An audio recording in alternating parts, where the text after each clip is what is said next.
Vous écoutez Samedi de lire avec l'auteur invité d'Amélie Boivin-Enfield. Je suis toujours accompagnée de mon auteur invité de cette semaine, Marie-Renée Lavoie. Et Marie-Renée, je veux qu'on continue de parler de Zazie. Je veux qu'on parle un peu d'Ophélie, cette jeune fille qui est enfant unique, dont les parents se sont séparés. Oui. Et ça a été difficile pour Ophélie de vivre ça. Oui, peut-être que c'est un âge où c'est plus difficile. Les séparations sont quand même assez monnaie courante, disons ça comme ça. Et elle, à l'adolescence, enfant unique, ses parents qui se séparent, c'est comme l'espèce de noyau qui explose. C'est peut-être, j'ai déjà vécu ça d'une amie assez proche à l'adolescence et je pense que c'est peut-être plus difficile. Il y a comme une idée conçue de la famille qui s'est faite. Puis en plus, ses parents, c'était les parents parfaits qui lui font des lunchs avec du quinoa, du chia et des graines de lin et tout ça et qui lui font voir des psychologues dès qu'elle a des manquements ou dès que son estime d'elle descend un peu. Donc elle a les parents parfaits, mais bon, c'est une cellule qui explose et c'est très difficile. Les Zazie, évidemment, est morcelée parce que là, elle était une enfant pour deux parents. Là, elle devient une demi-enfant, finalement, pour chacun de ses parents. Donc, elle joue beaucoup avec les mathématiques, Zazie. Elle aime ça avoir parce qu'elle, elle trouve que 5 enfants, ses parents n'ont que 4 mains ensemble. Donc, elle a dit 5 enfants, il y en a un qui peut jamais avoir une main en plus. Donc, oui, c'est un peu triste, mais je pense que c'est la réalité. Ça se passe relativement bien. Et ce qui est cute, c'est que depuis que ses parents sont séparés, souvent, la mère d'Ophélie vient manger chez les parents de Zazie. J'avais envie de finalement, quand on est en couple, depuis longtemps surtout, j'ai l'impression que on devient un peu caméléon, on s'adapte à la personnalité de l'autre personne. Et sa mère, on découvre que la personnalité qu'elle avait, c'était peut-être pas la sienne parfaitement. Elle se met à aimer la moutarde de baseball, la moutarde jaune ordinaire. Elle se met à venir manger de la poutine avec eux. Bon, elle se met au jogging parce que, c'est une femme dans la quarantaine, assez avancée, donc qui veut essayer de se remettre belle et tout, parce que c'est un peu plus ingrat pour la femme que pour l'homme, dit-on. Donc, c'est ça. J'ai voulu faire un personnage qui se découvrait, qui sortait finalement d'une bulle puis qui allait se transformer aussi avec la mère. Et Ophélie, une petite fille parfaite qui est super bonne à l'école et dans le tome 1, qui fait exprès pour faire des erreurs dans ses examens pour être un peu comme tout le monde. Ouais, ben je pense que c'est difficile le secondaire, c'est un peu toujours ça l'idée, on veut essayer de passer sous les radars, on veut pas se faire voir, on veut pas avoir d'étiquette de bolé ou de cancre ou de peut-être que les sportifs c'est bien d'avoir une étiquette de sportif là, on s'en sort bien, mais elle veut pas, elle est fragile un peu, Ophélie quand même.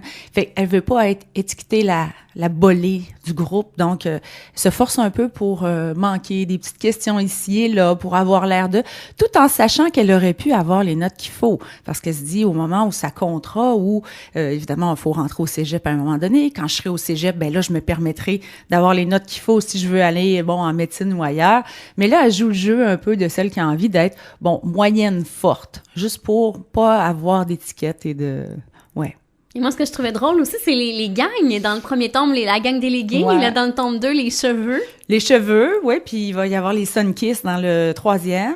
Je leur donne toujours des petits noms amusants, mais ça existe, hein, les gangs, il y en a de toutes sortes dans les écoles secondaires. Et là, il y a la loi de l'araignée qui fait que quand une des gangs s'en va, parce qu'elle se dissout, parce que certains des membres, quittent l'école ou sont rendus trop vieux, ils sont partis au cégep ou ailleurs, ben il y en a toujours une autre gang. Mm-hmm. Zazie dit, dès qu'il y a une gang qui s'en va, il y en a 3 qui prennent la place d'eux, et donc les petits noyaux ici et là.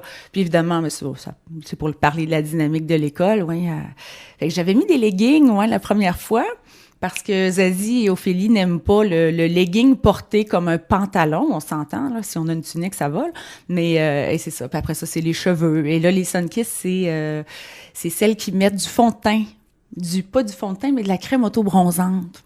Très à la mode pour se donner un teint bronzé. Donc, ça te fait un teint un peu orangé. Mais on en parle un peu dans le tome 2. Je pense qu'elles arrivent dans le tome 2, mais on va les voir un peu plus dans le tome 3, les Sunkiss. Et l'amour aussi, dont on parle dans le tome 1 avec Palmolive, et là dans le tome 2 avec Sébastien. Oui, Sébastien qui va rester. Sébastien, en fait, elle découvre que c'est l'homme de sa vie. Mm-hmm. parce que, bon, à cause du nom, on n'expliquera pas toute la chose, c'est peut-être un peu long, mais oui, Sébastien qui est le gars moyen en toute chose, qui est moyennement beau, moyennement grand, qui a les cheveux bruns, aux yeux bruns, qui a une personnalité, bon, assez effacée. Palmolive, qui est le beau pétard parfait, qui fait des papillons dans le ventre de toutes les filles. Mais oui, elle va être déchirée un peu entre les deux. Son désir d'aimer un gars qui est bien, parce que, bon, même sa mère, sa tante lui dit, ça prend un gars gentil. Palmolive est gentil, mais Palmolive, il aime beaucoup les filles. C'est ça, il est gentil avec toutes les filles. Mais il aime toutes les filles. Il y en a des gars comme ça, surtout quand ils sont très, très beaux et qu'ils se savent beaux. Ils aiment beaucoup les filles et ouais, c'est le problème qu'elle a. Oui, c'est ça, elle va être un peu mêlée, la pauvre Zadie. Ouais. Mais je pense qu'on est mêlés à cet âge-là en amour. Je pense qu'on a des coups de cœur qui sont très, très forts, très irrationnels. On les veut pas, sont difficiles à assumer. On sait ce qui serait bien, mais notre cœur va pas nécessairement vers ça. Et donc, c'est le déchirement. La raison et le cœur, évidemment. Et Ophélie qui va être là justement pour la confronter un peu là-dedans, là, oui, dans parce ses que, réflexions. Oui, Ophélie est plus raisonnable. Ophélie, elle aime, finalement. Elle serait capable d'aimer Sébastien. Mais bon, Sébastien est en amour avec Zazie. Et Ophélie va finir par lui dire, ben laisse-le moi si tu t'en veux pas de ce gars-là. Et Zazie se rend compte que non, finalement, elle voudrait pas le laisser aller. Ça va devenir un petit problème qui va grandir un peu. Mais Sébastien, c'est un personnage que j'aime beaucoup. Je le fais grandir, je le fais changer, c'est l'espèce de gars, peut-être... Il est attachant. Oui, j'aimerais ça qu'il soit. C'est parfait s'il l'est. C'est peut-être l'amour qu'on découvre à un certain âge, puis on n'était pas prêt à aimer. Tu sais, c'est ça, il y a les coups de foudre, mais il y a les autres, ces espèces de très bons amis d'enfance-là. On pensait peut-être pas être capable de les aimer de cette façon-là, mais c'est ça. Je vous dis pas nécessairement où ça s'en va, mais il va rester pendant un bon bout de temps, Sébastien, que j'aime beaucoup, qui joue de la guitare, qui est un excellent peintre, qui est un peu rebelle, oui. Très artistique aussi, bon, qui est un peu, qui a des manières d'une autre époque avec les filles et tout ça. Donc, un personnage, bon, particulier, voilà. Il est à un âge aussi un peu ingrat, moi, 14 ans, 15 ans. Donc, il va grandir, il va s'embellir. Ça, c'est le plaisir de la fiction. On peut faire ce qu'on veut avec des personnages, donc... Mais ça arrive souvent à l'adolescence que les gens qui sont beaux en vieillissant, ils deviennent moins beaux, puis ceux qui sont moyens deviennent très beaux en vieillissant. Ça se peut, en fait. Ouais, c'est un choix qu'on a, surtout quand on l'écrit, là, mais ça arrive dans la vie, c'est plausible.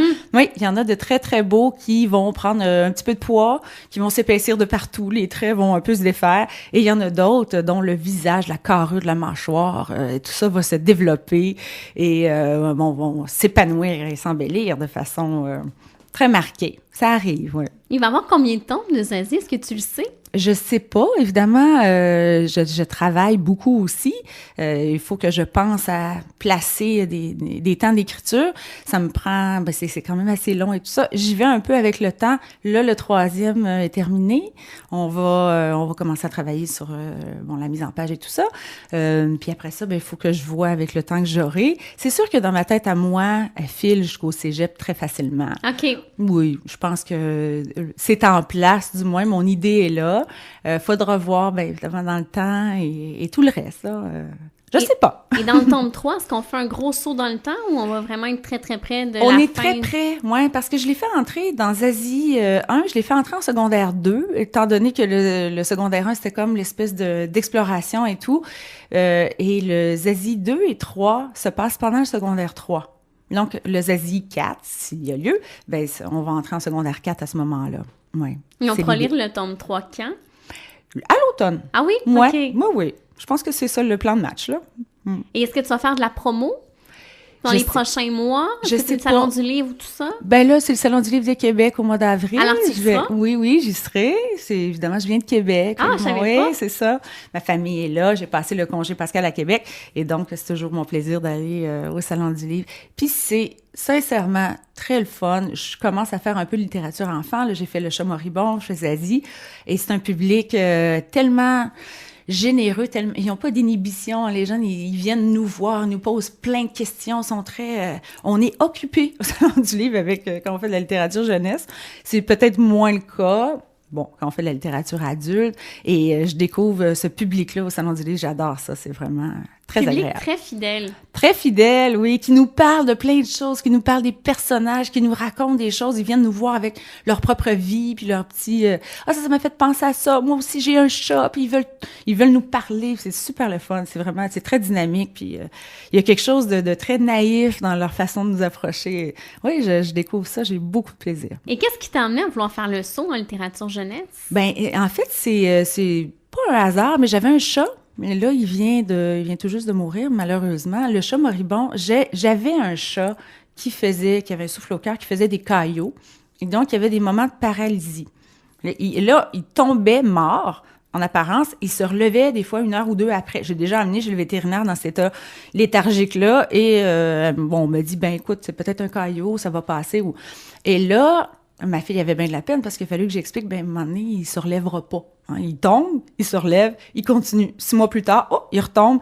Et il y avait quelque chose de complètement fascinant on dit souvent que les chats ont 9 vies. J'ai dit, ben, tiens, on va y écrire une histoire parce que c'est sûr qu'il va mourir, mais quand on écrit, ben, il reste vivant, puis c'est drôle, puis on va essayer de déjouer un peu la mort prochaine de ce chat-là. Fait que j'ai commencé à écrire Le chat moribond, en fait, pour faire vivre mon chat qui allait mourir et qui finalement est mort. Et je me suis pris au jeu d'écrire pour les jeunes parce que, en plus, quand on écrit des trucs comme Le chat moribond, ben le chat, il parle, il grandit pas, il est tout petit, il parle avec des araignées, il y a un club d'araignées, il y a un club de... Et là, le chat, il peut voler, il peut manger ce qu'il veut, il peut partir... en Australie, en auto, s'il veut. On fait ce qu'on veut avec la fantaisie. C'est très amusant. J'ai trouvé ça, c'est comme une détente, écrire ces trucs-là. D'ailleurs, je me promets d'en faire un autre juste pour le plaisir, peut-être cet été, là, mais c'est comme ça que je suis venue à ça. Puis mon éditrice me dit, peut-être que t'aurais-tu le goût, essaie autre chose, tu pourrais continuer dans la veine jeunesse et tout ça. Puis bon, en réfléchissant, je suis revenue de mon dîner avec elle et j'ai ouvert l'ordinateur. Puis bon, Zazie est née comme ça et c'est parti. Puis j'ai trouvé grand plaisir. J'écris toujours pour le plaisir, étant donné que j'ai un métier quand même. C'est mon passe-temps, écrire. Ça reste pour l'instant mon passe-temps. Ces heures-là que je prends, je veux avoir du plaisir, je veux avoir du fun, je veux m'amuser quand j'écris. Puis là, pour l'instant, dans les circonstances où, tu sais, il y a des passages comme ça dans notre vie, des fois, on a envie de plus léger. Là, je suis là-dedans, j'ai envie de ça. C'est pas dit que j'ai pas des projets pour adultes qui continuent au travers de ça, mais voilà, ça prendrait plus d'heures dans une journée. Si tu me permets, Marie-Renée, on s'arrête et au retour, on parle de ton coup de cœur littéraire. Parfait!